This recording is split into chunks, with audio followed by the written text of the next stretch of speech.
Madam Speaker, today I rise in opposition to President Biden's and the extreme Green New Deal Democrats' attempts to ban gas stoves and cooking appliances.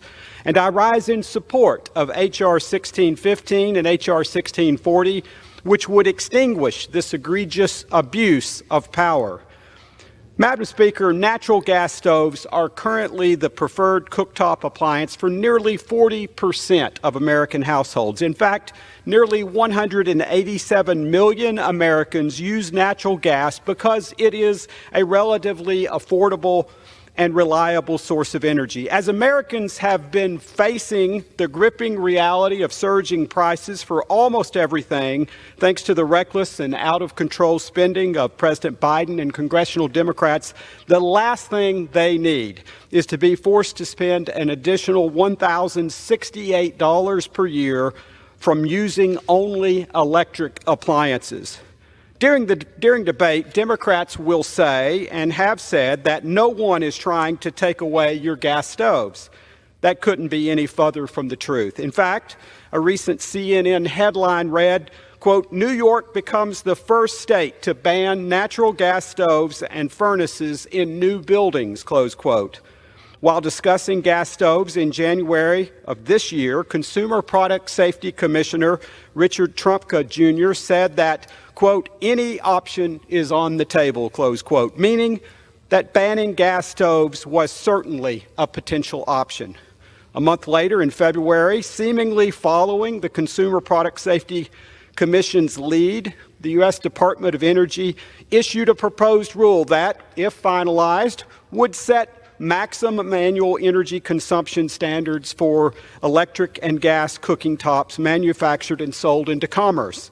This proposed rule would have an estimated cost of $183.4 million for manufacturers that will need to comply with the new standards. And somehow the administration tentatively concluded that the new standards would be technologically feasible and economically justified. Give me a break.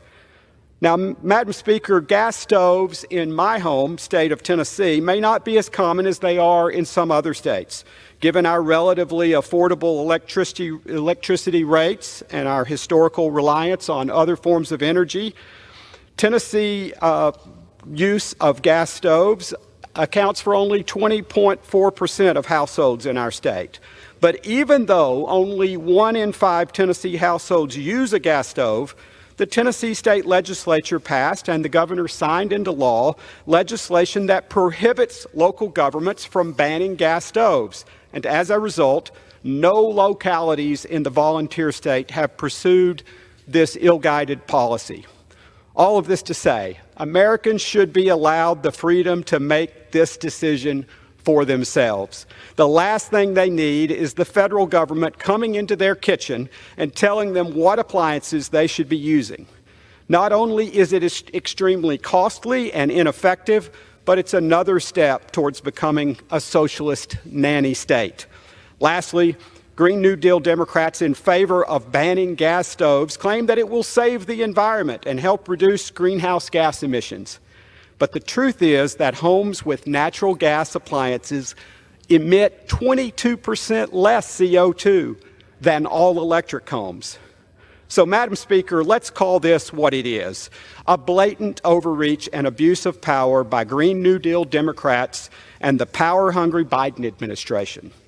Thankfully, House Republicans are taking action to protect America's freedom to choose for themselves whether a gas stove is the best choice for their needs by passing H.R. 1615, the Gas Stove Protection and Freedom Act, and H.R. 1640, the Save Our Gas Stoves Act.